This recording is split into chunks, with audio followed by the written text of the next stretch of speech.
Hello everybody, welcome back to discussing current events. I'm getting back into this now, and I think it's well worth starting with all the stuff that is happening with yesterday's hotfixes. Yet another round of hotfixes to our Azerite gear. What we've seen again is Blizzard rebalancing and rejigging the traits for all the Azerite gear across multiple classes in order to basically bring them in balance. So what that means is that if you get an Azerite piece, you shouldn't be super disappointed like people were in the initial weeks, because that trait is practically worthless in comparison to other traits which are boosting your DPS significantly, and also running into the issue of having 30 item level upgrades which simply are not upgrades, which is against the entire ethos of gearing up a character in the first place, trying to raise its strength and acquiring armor in order to do so. On top of the nerfing and buffing, considerable nerfing and buffing once again, some huge numbers, 70%, 40%, 50%, massive amounts of buffs and changes. They've decided to rejig some of the class balancing as well, buffing balanced druids with Star Surge and Starfall, arcane mages receiving buffs, because they are of course nerfing their higher traits. The traits that were giving them decent DPS increases have been nerfed, so they've had to buff the classes in order to compensate for the fact that those classes are now weaker. And also some buffs to Fury, just a flat 6% damage increase, which might see Fury push into the limelight a little bit more than Arms for the warriors who are interested in that.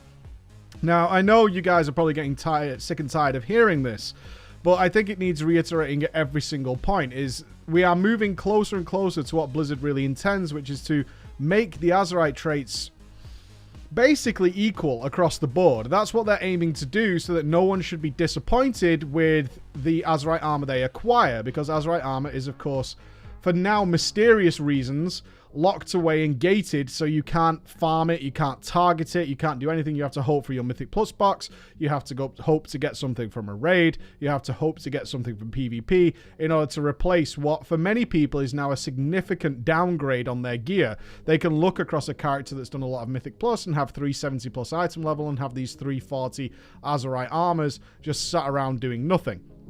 So what this means is they're essentially killing their own system, and it seems to me like a significant portion of time is being taken by the devs to kill their own system. And by kill their own system, if they bring all the Azerite traits to be pretty similar to each other, then one has to ask the question is, what is the point in the system in the first place? Let's not forget that the Azerite traits they're buffing and changing don't, for the vast majority, have any significant role in gameplay whatsoever. We're simply trading one mindless proc that we can't do anything with for another mindless proc that we can't do anything with. It's also very irritating for people who felt they got lucky or did well or farmed, say, Mythic 0 in order to acquire the traits that were very powerful at the time, and then they wake up this morning and find that those traits have actually been nerfed and perhaps something else is now better.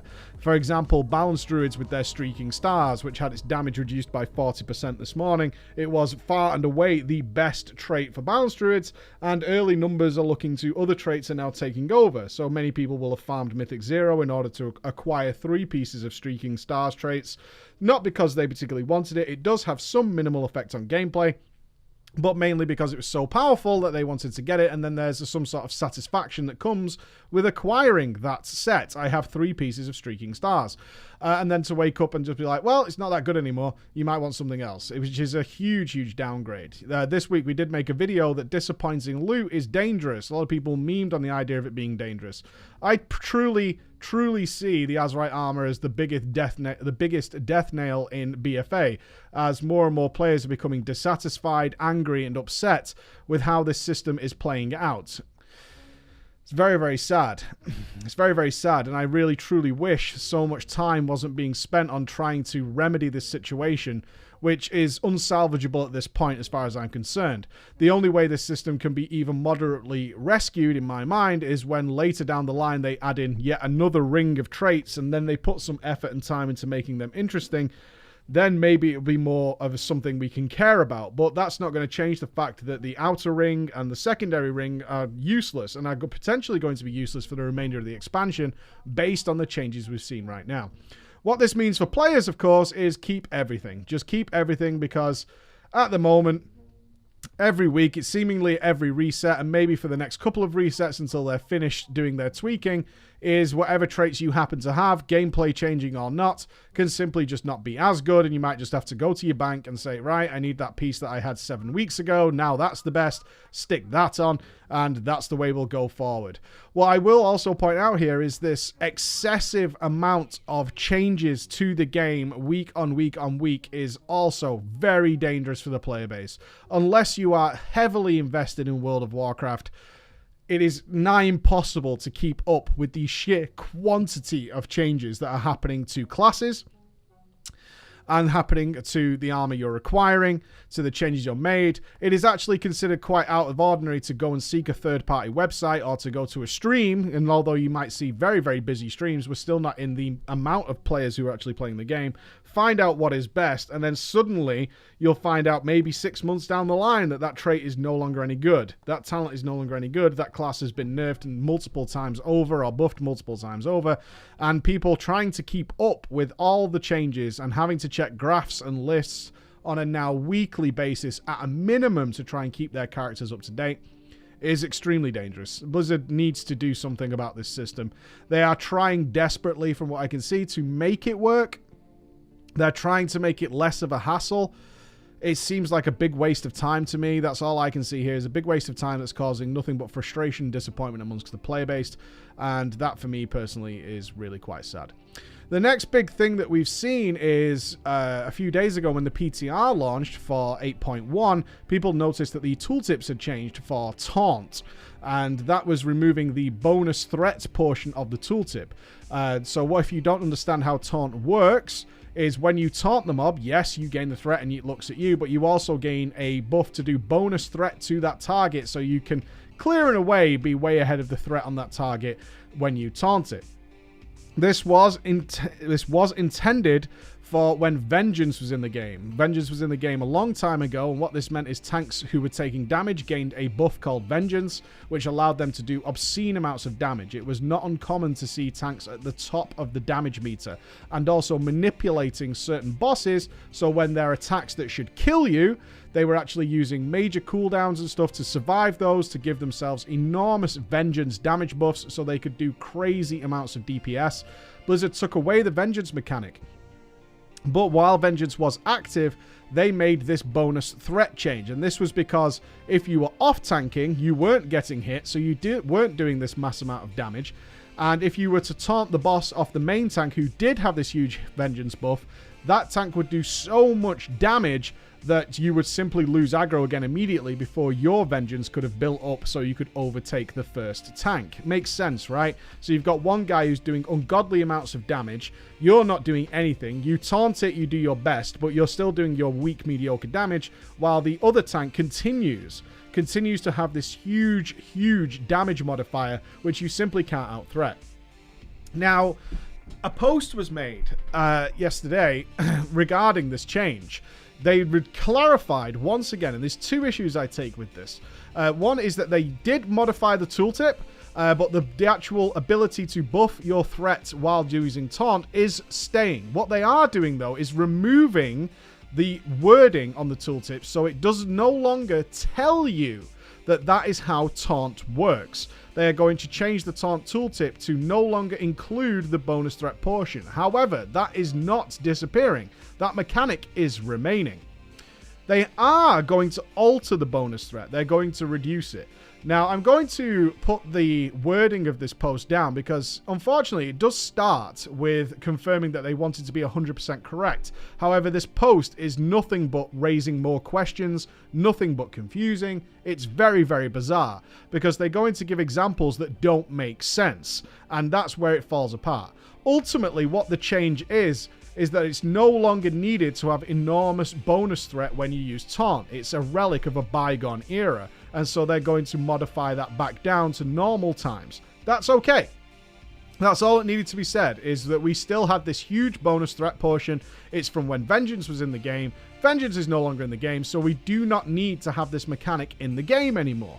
Now, is there a problem with it? Not that I'm aware of, and not that I've noticed for the expansion since Vengeance has been gone. I would, again, rather the time of the devs at the moment go into something else, but I don't know what's happening internally, and maybe some guy had some time to sort this out. It seems like something that didn't need to be modified in the first place, or could be done later down the line, given the problems BFA has right now.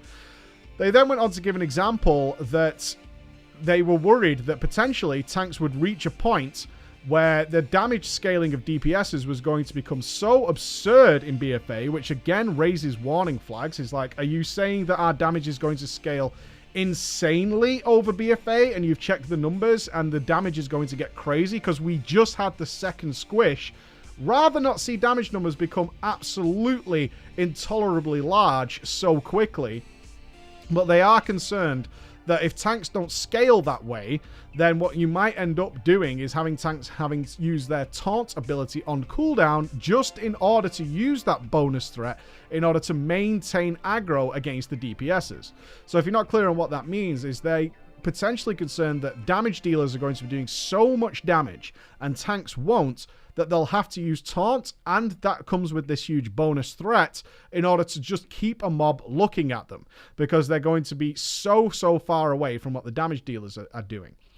Now, the obvious question which was immediately asked by members of the community is, if that's what you're worried about, why would you reduce the bonus threat? That doesn't make any sense. If you're worried about the tanks not being able to keep up with DPSs, then why is this fixed by reducing the amount of bonus threat? That doesn't make any sense. And this led a lot of people to be very confused because the example was poorly worded. Personally, after thinking about it for quite some time, I think that the post should have literally said, we had this bonus threat for quite some time and it's no longer necessary, so we're just going to drop it back down, and that would be the end of the story, because I'm pretty sure that's what they were aiming to say. It's just worded rather poorly and the example wasn't done well. The blue that posted it did go on to say, if we ever got to the point, and it's not clear that it would ever actually happen, we're talking about the DPSs being able to over-aggro a tank very easily, we wouldn't want use taunt on cooldown to be the way to deal with it anyway. We'd rather just make sure you're generating enough threats.